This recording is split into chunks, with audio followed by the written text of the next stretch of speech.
The sun was setting over Beverly Hills when Dean Martin stepped out of his car. It was a Thursday evening in October 1975, and Dean was heading to La Dolce Vita, his favorite Italian restaurant on Cannon Drive. He had been coming here for 15 years.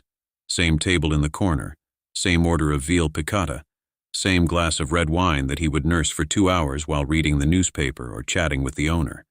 It was his ritual, his escape, the one place where he could be just Dean, not Dean Martin. He was halfway across the parking lot when he heard the voices. "Fatso! Hey, Fatso, where do you think you're going?" Dean stopped. He turned toward the sound. On the sidewalk outside the restaurant, a group of boys, maybe 5 or 6 of them, all around 12 or 13 years old, had surrounded another boy. The boy in the middle was different from the others. He was heavy, probably 50 pounds overweight, with thick glasses and a shirt that was too small for him. He was clutching a paper bag, trying to push through the circle, but the other boys kept shoving him back. "What's in the bag, Fatso? Your dinner? How many burgers did Mommy pack for you?" One of the boys grabbed the bag and threw it to another. "Keep away." The heavy boy lunged for it, missed, stumbled. The other boys laughed. "Look at him. He can't even walk. Maybe if you didn't eat so much, you could move faster." The heavy boy wasn't crying. That was the first thing Dean noticed. His face was red, his fists were clenched, but he wasn't crying. He had done this before. He had learned that crying only made it worse. Dean watched for a moment. He thought about walking over and telling the boys to knock it off. He thought about grabbing the ringleader by the collar and scaring the hell out of him. He thought about a lot of things. Instead, he did something else. He walked past the group of bullies, ignoring them completely, and stopped directly in front of the heavy boy. "Hey, kid, what's your name?" The boy looked up, startled.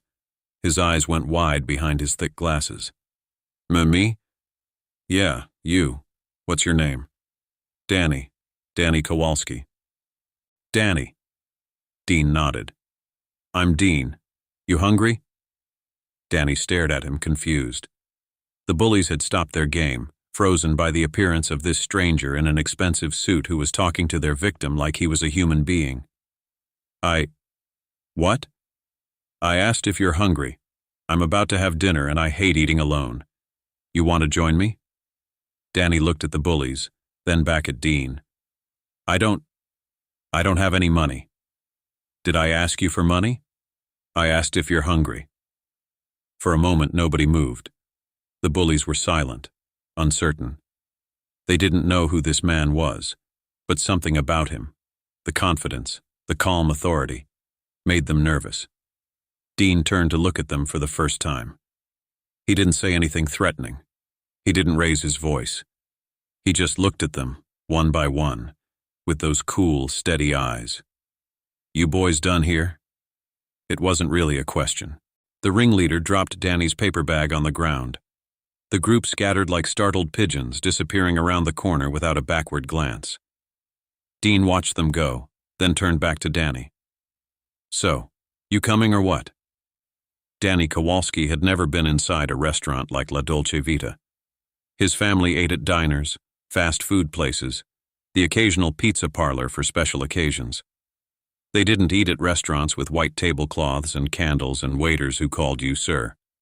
But here he was, sitting across from a stranger in an expensive suit, in the nicest restaurant he had ever seen, while a waiter handed him a menu that didn't have any prices. "Order whatever you want," Dean said. "And I mean whatever. The lasagna here is incredible. So is the chicken parm. Get both if you want." Danny stared at the menu, overwhelmed. He didn't know most of these words. What was osso buco? What was risotto? "I don't know what any of this is," he admitted quietly. "That's okay. I didn't either, first time I came to a place like this." Dean leaned forward. "Tell you what, I'll order for both of us. We'll get a bunch of stuff and share. Sound good?" Danny nodded, relieved. Dean ordered appetizers, main courses, sides, desserts. More food than Danny had ever seen at one table. The waiter didn't blink. Apparently this was normal when Dean Martin dined at La Dolce Vita. While they waited for the food, Dean studied the boy across from him. Danny was staring at the tablecloth, shoulders hunched, trying to make himself smaller.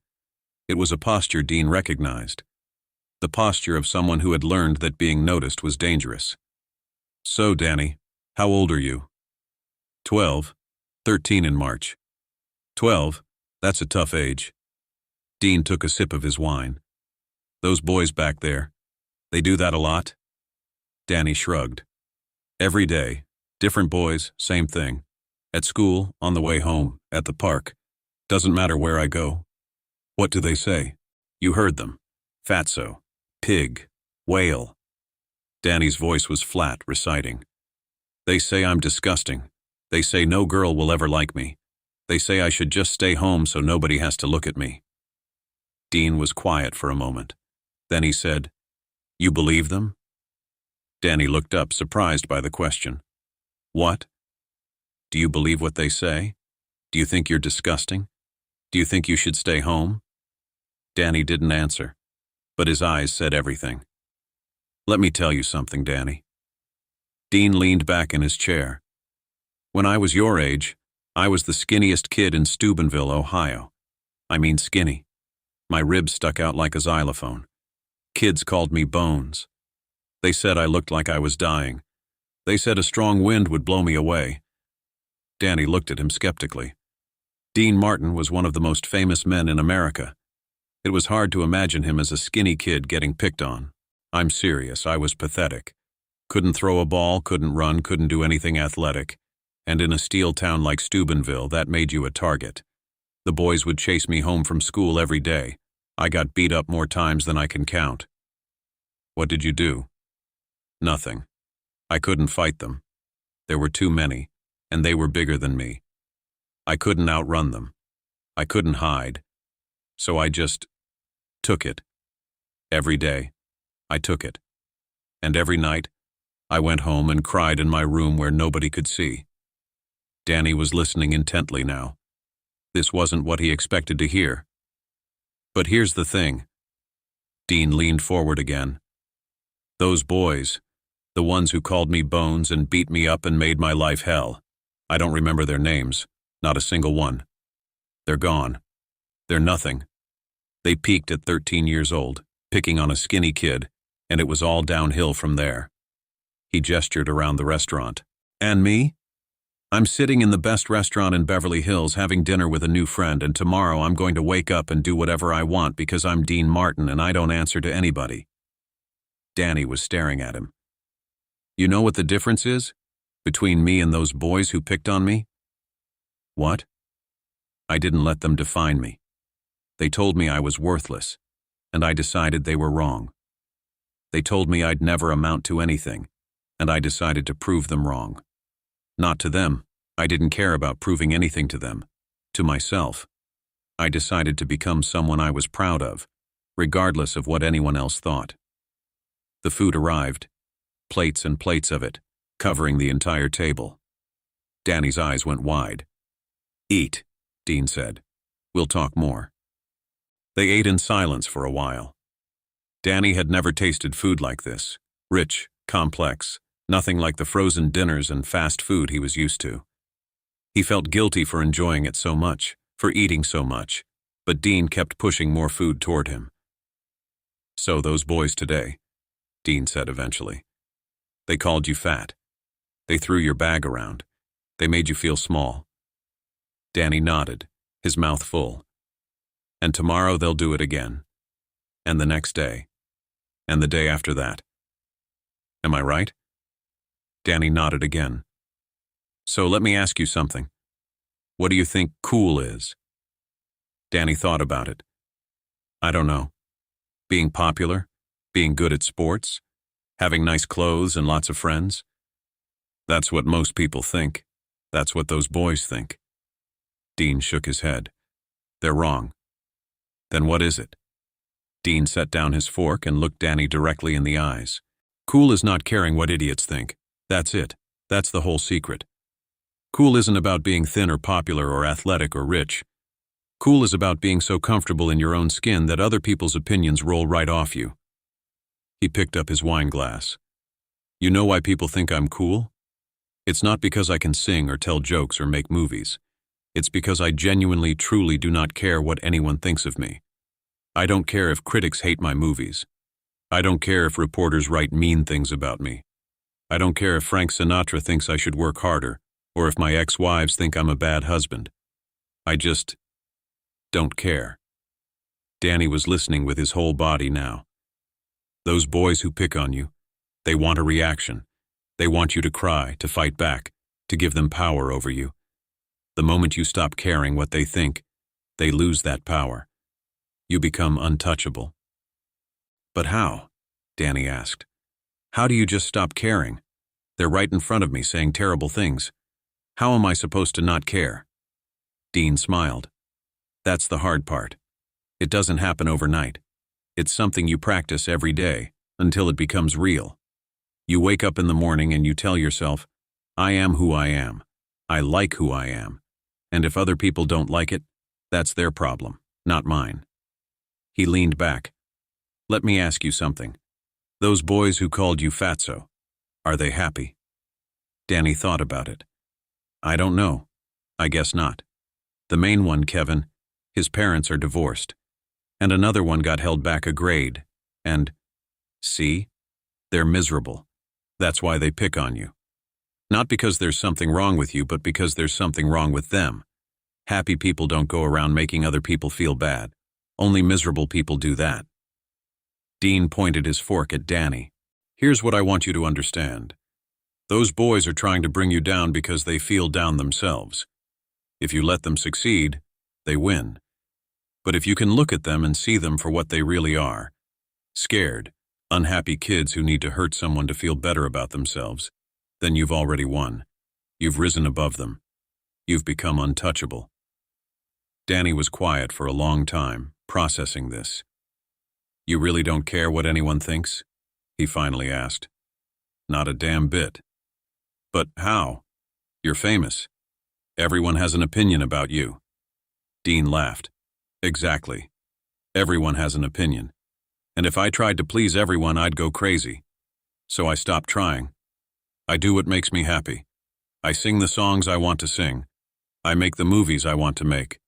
I eat dinner with whoever I want to eat dinner with. He gestured at Danny. Tonight I wanted to eat dinner with you. Not because you're famous or important or can do anything for me. Just because I saw a kid who needed someone to notice him. And I noticed. Danny felt something shift inside him. Something he couldn't name. Why? He asked quietly. Why did you notice? Dean was quiet for a moment. Then he said, because I was you once. Skinny instead of heavy, but the same kid. The kid everyone picked on. The kid who felt invisible. And one day a man noticed me. A stranger. He didn't have to. But he stopped and talked to me and made me feel like I mattered. That conversation changed my life. Dean looked at Danny with an intensity that made the boy straighten up in his chair. Someday you're going to be successful. I don't know what you'll do. Maybe you'll be a businessman, maybe a doctor, maybe something else entirely. But you're going to make it. And when you do, I want you to remember this night. I want you to remember that someone noticed you. And I want you to notice someone else. Some kid who's getting picked on. Some person who feels invisible. You notice them. You help them. That's how we make the world better. One person at a time. Danny nodded slowly. Deal? Deal.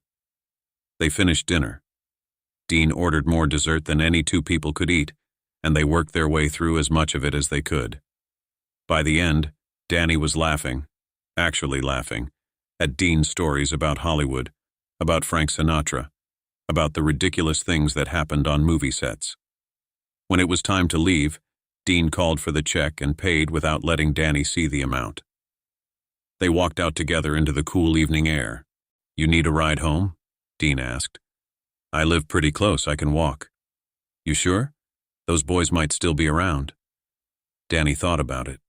Then he said, I'm sure. I'm not scared of them anymore. Dean smiled. That's my boy. He reached into his jacket and pulled out a business card. This is my office number. If you ever need anything at all, you call, okay? Danny took the card like it was made of gold. Okay. And Danny? Yeah? Remember what I said. Cool isn't about what you look like. It's about not caring what idiots think. You practice that, and someday you'll be the coolest person in any room you walk into. Danny nodded. He wanted to say something. Thank you, or I'll remember, or this was the best night of my life. But he couldn't find the words. Dean seemed to understand. He patted Danny on the shoulder, got in his car, and drove away. Danny stood on the sidewalk for a long time, holding the business card, watching the taillights disappear. He never called the number. Part of him wanted to, many times over the years, but it felt wrong somehow. Like it would diminish what had happened that night. Like the magic of it should be preserved exactly as it was. A perfect evening, a perfect conversation, a perfect stranger who changed his life. But he never forgot. Danny Kowalski went back to school the next day. Kevin and his friends were waiting at the usual spot, ready with the usual taunts. But something was different. Danny walked toward them instead of away. He looked Kevin directly in the eyes, really looked at him, seeing the scared, unhappy kid underneath the bravado. "Hey, Fatso," Kevin said, but there was uncertainty in his voice.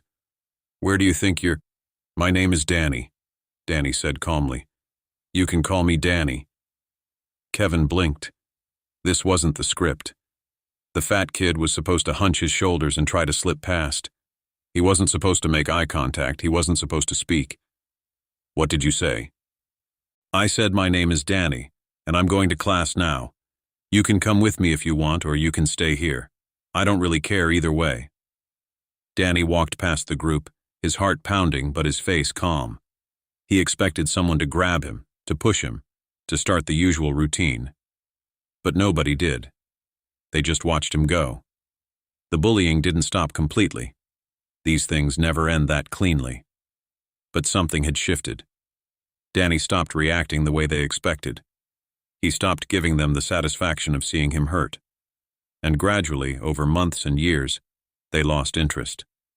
There was no fun in picking on someone who didn't seem to care. Danny Kowalski graduated high school in 1981. He went to college, studied business, and discovered he had a talent for sales. Not the aggressive, pushy kind of sales, but the kind based on genuine connection, making people feel seen, making them feel valued. By 1990, he had started his own company. By 2000, he had sold it for more money than he ever imagined having.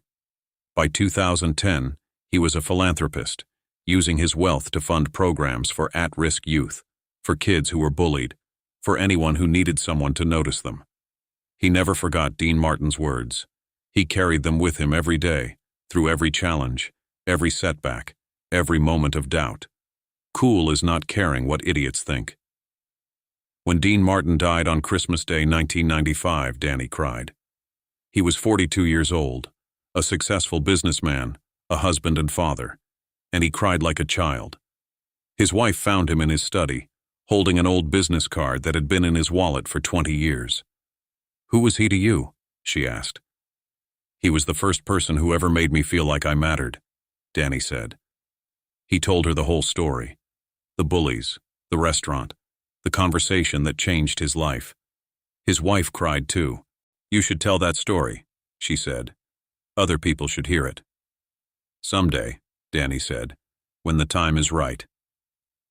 The time came in 2015. Danny Kowalski was 62 years old, semi-retired, spending most of his time with his foundation. He had been invited to give a TEDx talk in Los Angeles, and for weeks he had struggled with what to say. He had given hundreds of speeches over the years, at conferences, at charity events, at graduations. He knew how to talk to a crowd. But this felt different. This felt like it needed to be something true, something real. The night before the talk, Danny sat in his hotel room and thought about all the moments that had shaped his life. And he kept coming back to the same one: a parking lot in Beverly Hills, a group of bullies, a stranger in an expensive suit. He rewrote his speech from scratch. The next day, Danny Kowalski walked onto the TEDx stage in front of 2,000 people and told the truth. In 1975, I was 12 years old and I wanted to disappear. The room was silent. I was fat, not chubby, not husky, fat. 50 pounds overweight, thick glasses, no friends.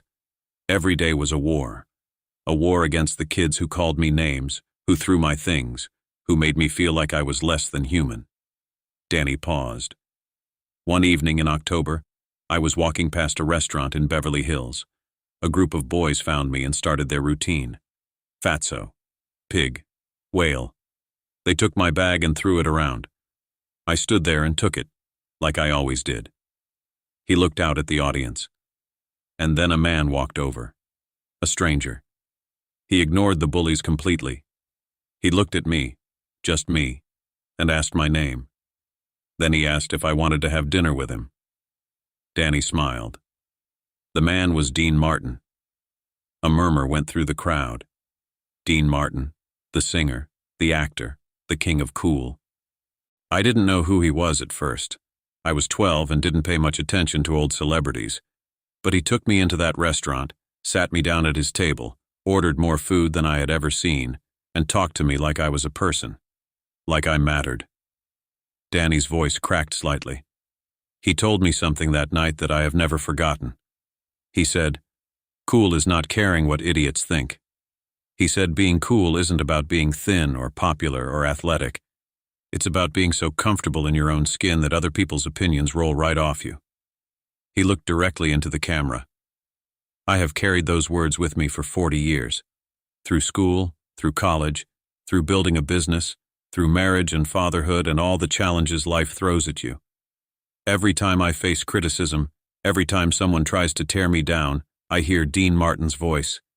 Cool is not caring what idiots think. Danny straightened up. But that's not why I'm telling you this story. I'm telling you because of what Dean said at the end of that dinner. He said, "Someday, you're going to be successful. And when you are, I want you to notice someone else. Some kid who's getting picked on, some person who feels invisible. You notice them. You help them. That's how we make the world better." He paused. Dean Martin noticed me when nobody else did. He didn't have to. I was a fat kid in a parking lot, completely unimportant to his life. But he stopped. He saw me. He gave me 2 hours of his time and a conversation that changed my life forever. Danny's eyes were glistening.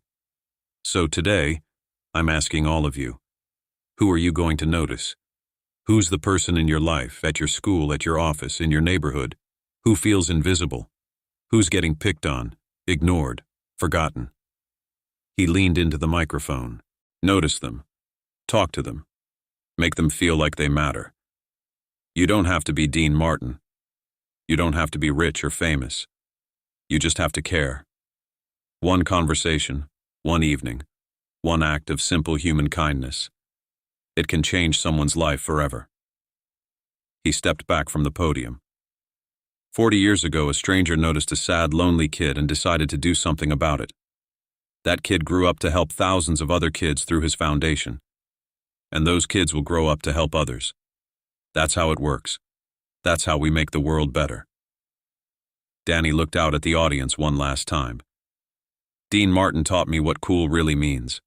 Not the clothes, not the swagger, not the fame. Cool is kindness. Cool is noticing people. Cool is caring about someone who can't do anything for you. He smiled. So go out there and be cool. Notice someone. Help someone. And when they ask why, tell them. Because someone did it for me once, and now I'm passing it on. The talk went viral. Within a week, it had been viewed over 20 million times. People shared it on social media, sent it to friends, played it for their children. The Dean Martin story, they called it. The night the king of cool taught a bullied kid what cool really means. Danny received thousands of letters and emails. People who had been bullied, people who felt invisible, people who were struggling and needed to hear that someone understood. He read every single one, but one letter stood out. It arrived 3 weeks after the talk, in a hand-addressed envelope with a return address in Beverly Hills. Inside was a single sheet of paper with a short message. Dear Mr. Kowalski, I watched your TEDx talk with tears in my eyes. My father would have been so proud to know that his words made such a difference. He always said that the greatest thing he ever did wasn't the songs or the movies. It was the moments when he could help someone who needed it. Thank you for sharing your story. Thank you for passing it on. With love, Gina Martin. Danny held the letter for a long time. Dean Martin's daughter had seen the talk.